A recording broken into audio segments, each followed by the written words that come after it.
할렐루야. 우리 주변에 있는 분들과 함께 반갑게 미소를 지으면서 우리 인사 나누겠습니다. 주님의 이름으로 사랑하고 축복합니다. 여러분은 혹시 두려워하시는 게 있나요? 어떤 사람마다 다 두려워하는 게 있죠. 어떤 사람은 혹시 개를 두려워하시는 분 있습니까? 또 어떤 사람 보면 거미가 그렇게 무섭다고 하는 사람도 있고. 근데 그런 것들은 안 보면 되잖아요. 안 마주치고 뭐 그러면 되는데 모든 사람들이 다 두려워하는 게 있습니다. 이것은 미래에 대한 두려움입니다. 이거는 언젠간 직면하게 돼 있는 일이에요. 뭐가 있죠? 직장 잃으면 어떡하지? 가난하게 되면 어떡하지? 건강을 잃어버리면 어떡하지? 나라가 망하면 어떡하지? 지금은 평안하고 아무 문제가 없다 할지라도 이런 두려움은 우리 마음 가운데 깊이 잠복해 있어요. 앞일은 모르기 때문에 그렇습니다. 그래서 조금만 안 좋은 낌새가 보이면은 어려움이 조금만 생겨도 금방 걱정하게 돼요. 염려를 하게 됩니다. 이건 오늘 우리만의 문제는 아닙니다. 예수님의 동생이었던 야고보 사도가 사역하던 그 당시에도 마찬가지였어요. 로마의 통치하에 그들은 나라를 잃어버린 가운데 있었습니다. 백성들은 경제적인 큰 어려움에 처해 있고요. 자유를 잃어버리고 있는 상황이었습니다. 그때 사도 야고보가 성도들에게 권면을 합니다. 뭐라고 권면하죠? 우리 2절을 같이 한번 읽어보겠습니다. 시작.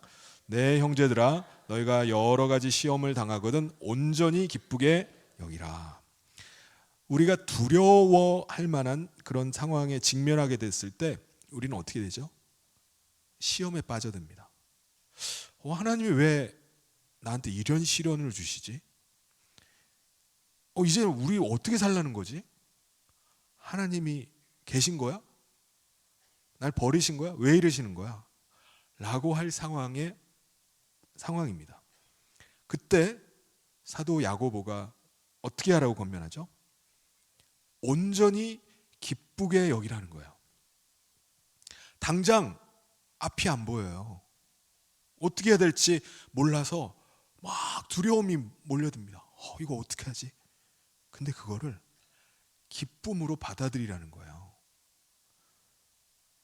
여러분 지난 주였죠. 4월 4일 날 대통령 파면 판결이 있었습니다.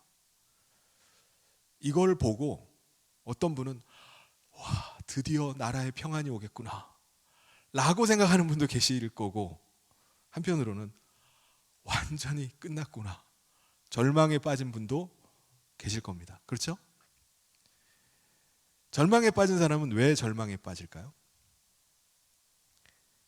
내가 지지하는 대통령이 파면돼서 절망에 빠지는 게 아니라 이번 판결로 공정한 재판은 기대할 수가 없겠구나.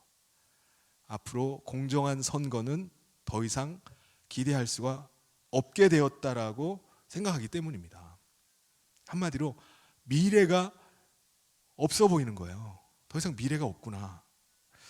여러분 상황을 절망적으로 보고 있어요. 그래서 이거 어떻게 하나, 앞으로 어떻게 살아가야 되나 하고 있어요. 이 사람에게 기뻐할 만한 게 있나요? 혹시 지난 4월 4일로 인해서 절망에 빠지신 분은 기뻐할 만한 요소가 있습니까? 이런 사람은 무엇으로 위로를 삼는 거죠? 무엇으로 희망을 가지고 미래를 꿈꿀 수 있나요? 그리고 사도 야고보가 이런 상황 가운데 있는 사람에게 기뻐하라고 하는 이유가 도대체 뭡니까? 뭘 생각하면서 기뻐하라는 거죠? 시험과 연단이 우리에게 인내를 만들어주기 때문이라는 겁니다. 그래서 기뻐하라는 거예요. 여러분 우리의 믿음이라는 것은요, 인내가 없이는 결코 지켜질 수가 없어요. 믿음은 반드시 인내와 함께 가는 겁니다. 우리는 우리 안에 그리스도께서 거하심을 믿고 하나님을 신뢰하면서 살아갑니다. 그런데 이게 1년, 2년만 하는 게 아니에요. 우리가 이 믿음을 가지고 지켜야 되는 것은요, 주님 앞에 서는 그날까지입니다. 그날까지 이 믿음이 계속돼야 돼요. 나도 왕년에 좀 했는데, 나도 왕년에 좀 뜨거웠어. 내가 옛날에 말이야 하면서 과거의 믿음을 추억하고 계시는 분도 계실지 모르겠어요. 나도 나 때는 말이야 하면서 그런 추억을 이야기하는 게 아니라 지금 우리의 믿음이 목숨을 끊어지는 그날까지 변하지 말아야 됩니다. 그것을 가능하게 하는 게 뭐냐? 인내라는 겁니다. 인내. 그 인내는 바로 시련이라는 연단을 통해서 만들어집니다. 시련을 거치는 동안 너무 힘들죠. 괴롭죠. 진짜 하나님 믿는 거 아무 소용없네 이거 라고 생각할 수도 있어요. 아니, 하나님이 하필이면 나한테 이런 어려움을 주시나, 이런 시련을 주시나, 내가 원하는 거를 왜 안 들어주시나 라고 생각하면서 믿음이 흔들릴 때도 있을 겁니다. 그런데 그 시련의 과정을 다 거치고 나서 마지막에 깨닫는 게 뭐죠? 하나님이 함께 하셨구나 라는 겁니다. 하나님이 그때 나를 도우셨구나 라는 거예요. 이게 시련의 과정이 끝난 다음에 깨닫게 돼요. 그때 하나님이 안 도우셨으면 진짜 나 어떻게 됐을까? 그때 하나님이 함께 하지 않았으면 우리 가정 어떻게 됐을까? 가슴이 철렁한 겁니다. 그래서 이 시련을 거치고 연단을 이겨낸 사람은 믿음이 온전해져요. 어떤 시련이 와도 그 사람은 다시는 흔들리지 않습니다. 그 사람이 인내할 수 있는 겁니다. 우리 3절을 우리 같이 한번 읽어보겠습니다. 시작. 이는 너희 믿음의 시련이 인내를 만들어내는 줄 너희가 알미라. 여러분, 이 자리에 앉아 계신 여러분 가운데 혹시 앞날을 염려하고 또 두려워하고 계신 분이 계십니까? 실제로 여러분 앞에 그 두려움이, 그 염려했던 게 현실로 다가올 수도 있어요. 진짜 왔어. 두려움이 막 몰리고 오는데 진짜 그게 드러나 버렸습니다. 그러면은 믿음의 큰 시련이 올 겁니다. 그때 여러분 어떻게 해야 되죠? 뭘 어떻게 합니까? 하나님 꽉 붙들어야죠. 하나님 붙들고 가는 거예요. 믿음으로 버티는 겁니다. 믿음으로 참는 거예요. 믿음으로 견디는 겁니다. 믿음으로 기다리는 거예요. 그 가운데 믿음의 인내라는 것이 생기는 겁니다. 4절에 보면은 인내를 온전히 이루라. 이는 너희로 온전하고 구비하여 조금도 부족함이 없게 하려 함이라고 말씀합니다. 여러분, 우리가 주변에 같은 성도들이지만 정말 믿음이 견고한 분이 있어요. 이분은 정말 웬만한 시련이 와도 흔들리지 않을 것 같은 분이 있습니다. 여러분, 그런 분은 어떻게 그런 인내하는 믿음을 갖게 됐을까요? 궁금하십니까? 궁금하면 500원 달라고 그러지는 않겠습니다. 시련을 당하고 연단을 받으셨기 때문에 그래요. 그분은 시련을 통과했기 때문에 그렇습니다. 근데 여러분, 그렇지 않은 분들도 있죠. 시련이 올 때, 두려움이 찾아올 때 믿음에서 실족해버리는 사람이 있어요. 믿음을 접어버리는 사람이 있습니다. 그 사람은 왜 그런 거죠? 왜 그렇습니까? 지혜가 없기 때문이에요. 지혜. 여러분, 무엇이 지혜죠? 성경에서 계속 말씀하는 게 하나님을 경외함이 지혜라고 말씀합니다.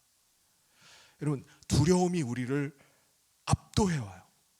그리고 염려가 우리를 계속 짓눌러요. 잠이 안 와요. 눈만 감으면 막 악몽이 막 떠오르고 이게 막 나를 짓눌러 옵니다. 그런데 그런 상황이라 할지라도 하나님을 경외하는 사람은 다시 일어날 수 있습니다. 이길 수 있어요. 그게 바로 지혜입니다. 그게 지혜예요. 그렇다면 어떻게 하면 그 지혜를 우리가 가질 수 있을까요? 5절을 우리 같이 한번 읽어보겠습니다. 시작. 너희 중에 누구든지 지혜가 부족하거든 모든 사람에게 후히 주시고 꾸짖지 아니하시는 하나님께 구하라. 그리하면 주시리라. 다시 한번 읽어보겠습니다. 시작. 너희 중에 누구든지 지혜가 부족하거든 모든 사람에게 후히 주시고 꾸짖지 아니하시는 하나님께 구하라. 그리하면 주시리라. 우리 하나님께 구하면 하나님이 그 지혜를 주신다는 거예요. 하나님을 알게 해주신다는 겁니다. 하나님께 우리가 다가가고요, 하나님께 구하면은 하나님은 우리보다 더 가까이 우리에게 다가올 준비가 되어 있어요. 하나님은요 정말 신실하신 분입니다. 내가 생각했던 것보다 훨씬 더 신실하세요. 여러분, 하나님을 신뢰하실 수 있길 바랍니다. 여러분, 많은 사람들이요 신앙생활을 한다고 하면서 하나님을 우상처럼 대하는 사람들이 굉장히 많아요. 우상은요, 우상을 언제 찾죠? 사람들이 자기가 필요할 때만 찾습니다. 그게 우상이에요. 여러분, 우상은 신이 아닙니다. 그러니까 우상 앞에 가가지고 눈물 흘리고 기도하면서 자기 딱한 사정을 아뢰요. 언제요? 자기 필요할 때만. 돌아서면 끝이에요. 돌아서면 생각도 안 합니다.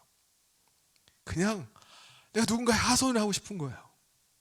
내 마음의 소원을 누군가에게 얘기하지 않으면 못 견딜 것 같은 거예요.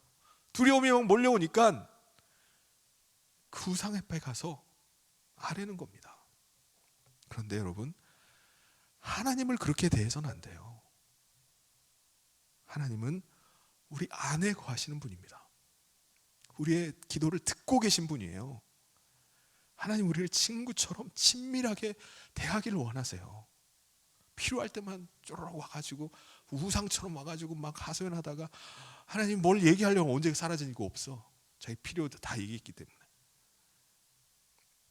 그래서 우리가 하나님께 나갈 때 반드시 필요한 것은 전적으로 하나님을 신뢰하는 겁니다. 의심하는 게 아니에요. 하나님은 나를 사랑하셔. 하나님은 나에게 관심을 가지고 계셔. 하나님은 내 기도를 듣기를 원하셔. 내가 구하면 하나님은 응답하셔. 이 믿음을 놓치질 않는 겁니다. 야고보서 1장 6절을 같이 한번 읽어보겠습니다. 시작. 오직 믿음으로 구하고 조금도 의심하지 말라. 의심하는 자는 마치 바람에 밀려 요동하는 바다 물결 같으니. 그래도 의심이 생길 수 있진 않나요? 예를 들면은 내가 하나님을 찾고 구하는데 매번 하나님이 그냥 응답을 하고 다가와 주시나요?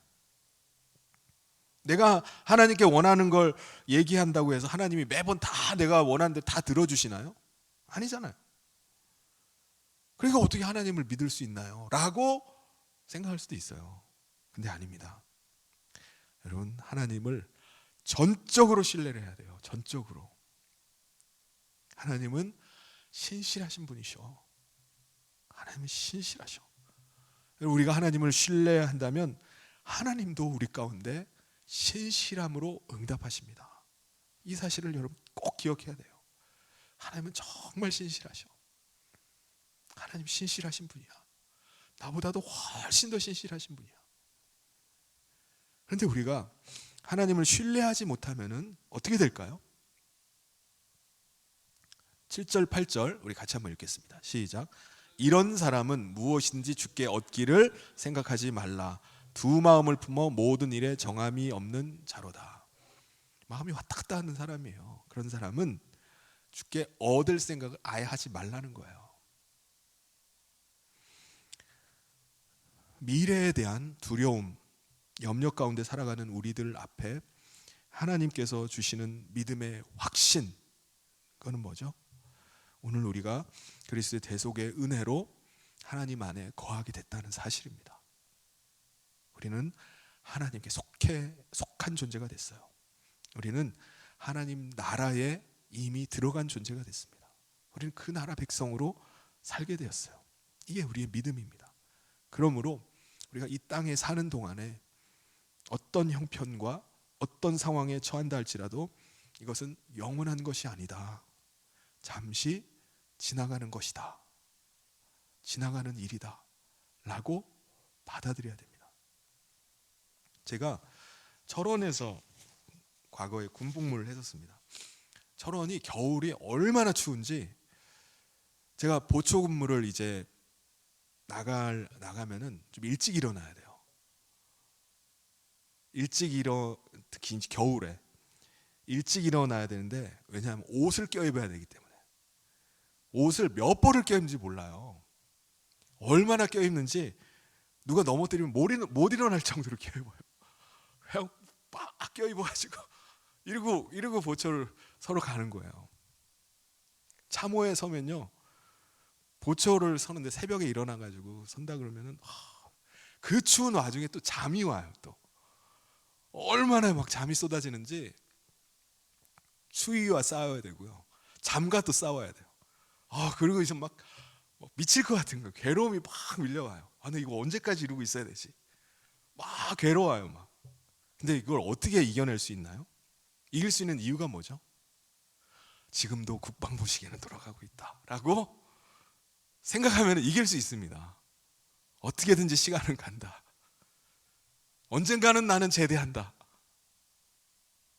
그러므로 오늘 우리가 이 땅에서 어려움이 있고 견디기 힘든 상황이 있더라도 확실한 건 뭐죠? 언젠가 우리를 기다리고 계신 분을 나는 만난다는 거예요. 나는 장차 거할 나라가 있다는 겁니다. 그 믿음 때문에 이길 수 있는 거예요. 견딜 수 있는 거예요. 이 상태로 죽을 때까지 계속 된다 그러면 어떻게 감당합니까? 그러므로 여러분, 우리가 예수 그리스도로 말미암아 얼마나 존귀한 존재가 되었는지를 여러분 기억하시길 바랍니다. 우리는 그리스도를 모시고 살아가는 하나님의 거룩한 백성이 되었어요. 사탄이 우리를 아무리 정죄하고 우리를 미혹한다 할지라도 어떻게 하지 못하는 이유가 뭡니까? 우리를 사랑하셔서 우리를 위해서 흘리신 그리스도의 보혈의 피가 있기 때문이에요. 그 보혈은 우리를 향한 하나님의 사랑이에요. 그것 때문에 우리가 주눅들지 않을 이유가 그것입니다. 우리가 한숨 쉬고 있을 이유가 없는 거예요. 우리는 하나님께서 아들까지 내어주실 정도로 사랑하는 하나님의 백성입니다. 그리스도의 생명으로 우리를 낳으신 우리는 하나님의 자녀예요. 그래서 어려움 가운데 있을 때, 나에게 두려움이 나를 압도하려고 할 때, 그때 우리가 무엇을 기억해야 되죠? 야고보서 1장 9절 같이 한번 읽겠습니다. 시작. 낮은 형제는 자기의 높음을 자랑하고, 내가 아무리 비천한 가운데 처해 있고 아무리 사방으로 우겨싸임을 당해서 두려움 가운데 있다 할지라도 내가 얼마나 존귀한 자인지를 자부심을 가지라는 거예요. 자부심을 가지는 겁니다. 또 한편으로는 우리는 하나님 안에 들어온 이후에 세상의 물질을 보는 눈이 달라졌습니다. 세상 사람들은 미래를 두려워하지 않기 위해서 어떻게 하죠? 물질을 쌓아둡니다. 물질이 많으면 안심을 해요. 이게 있으면 좀 안심이 되겠다 라고 합니다. 그런데 물질이 우리의 미래를 지켜주나요? 두려움을 없애주나요? 아닙니다. 10절 11절 우리 같이 한번 읽겠습니다. 시작. 부한 자는 자기의 낮아짐을 자랑할지니 이는 그가 풀의 꽃과 같이 지나감이라. 해가 돋고 뜨거운 바람이 불어 풀을 말리면 꽃이 떨어져 그 모양의 아름다움이 없어지나니 부한 자도 그 행하는 일에 이와 같이 쇠잔하리라. 오늘 우리가 가진 물질이 많다 할지라도 그것만을 의지하지 않습니다. 그것 때문에 자만하지를 않아요. 잘난 척 꺼드럭거리질 않습니다. 왜 그렇죠? 그것들은 풀의 꽃과 같은 것임을 알기 때문입니다. 아무리 아름다운 꽃이라 할지라도 해가 돋고 바람이 불면은 풀은 마르고 꽃은 떨어지게 되어 있어요. 이 땅에 불하는 것도 물질이라는 것도 마찬가지입니다. 아무리 많이 쌓아놓는다 할지라도 그것들은 한순간에 다 사라져 버릴 것들이에요. 또 가지고 갈 수 있는 것들이 아닙니다. 그대로 다 두고 가야 돼요. 야, 미래를 위해서 내가 현금을 좀 마련해서 두둑히 좀 쌓아둬야지. 토지, 등기 서류는 꼭 챙겨둬야지. 꼭 가져가야지. 아무 의미 없는 것들입니다. 모든 건 다 두고 가야 돼요. 내가 못 쓴 것들은, 내가 쌓아둔 것들은 다른 사람이 쓰게 될 겁니다. 다른 사람의 손에 넘어가 있을 거예요. 사람들은 자기가 가진 부를 가지고 자기를 아름답게 꾸미고 빛나게 하려고 합니다. 사람들은 자기를 드러내고 싶어 해요. 내 부를 통해서 나의 아름다움을 나타내고 싶어 합니다. 내가 가진 명품을 가지고 나를 빛나게 하려고 해요. 과시하려고 합니다. 그런데 그 아름다운 것도 다 한때입니다. 온갖 보석으로 치장하고 화장으로 아름답게 꾸미는 것도 언제 그렇게 할 수 있는 거죠? 젊을 때 이야기입니다. 운동을 해가지고 근육을 키워가지고 몸을 막 몸자랑하는 것도 젊을 때 이야기예요. 여러분, 노화를 늦출 수는 있어도 막을 수는 없습니다. 시간이 지나 꽃이 떨어지는 걸 어떻게 막습니까? 햇빛에 풀이 시들어가는 걸 어떻게 막아요? 우리의 육체도 풀과 같이 쇠잔해지고 언젠가는 흙으로 돌아갈 수밖에 없습니다. 그런데 우리 같은 보잘것없는 존재에게 그리스도께서 임하신 겁니다. 그게 놀랍고 감사한 일이에요. 그리스도께서 거하심으로 우리가 영생하는 생명 가운데 산다는 것이 감사한 일이에요. 사랑하는 성도 여러분, 우리 앞에 닥칠 여러 가지 시련과 시험이 앞으로도 계속 있을 것입니다. 그때 여러분, 믿음 가운데 견고히 서시기를 바랍니다. 그 연단의 과정을 인내로써 이기고 우리 모두가 온전한 믿음의 사람으로 설 수 있기를 바랍니다. 우리는 혼자 이 시련의 과정, 연단의 과정을 감당하는 것이 아닙니다. 우리 안에 거하시는 그리스도께서 함께 그 일을 감당케 하십니다. 그리고 그 시련은 오래 걸리질 않습니다. 계속되질 않아요. 사랑하는 성도 여러분, 힘을 내시길 바랍니다. 지금 시련의 그 한복판을 지나가고 계십니까? 신실하신 하나님을 꼭 붙잡고 믿음으로 이길 수 있기를 바랍니다. 하나님께서 도우시고 피할 길을 내시고 지켜주실 줄 믿습니다. 모두 믿음의 시련에서 승리하는, 끝까지 인내해서 마지막 그 영광 가운데 주님 앞에 서는 승리의 깃발을 휘날리는 우리 성현의 모든 성도님 되시기를 주님의 이름으로 축원합니다.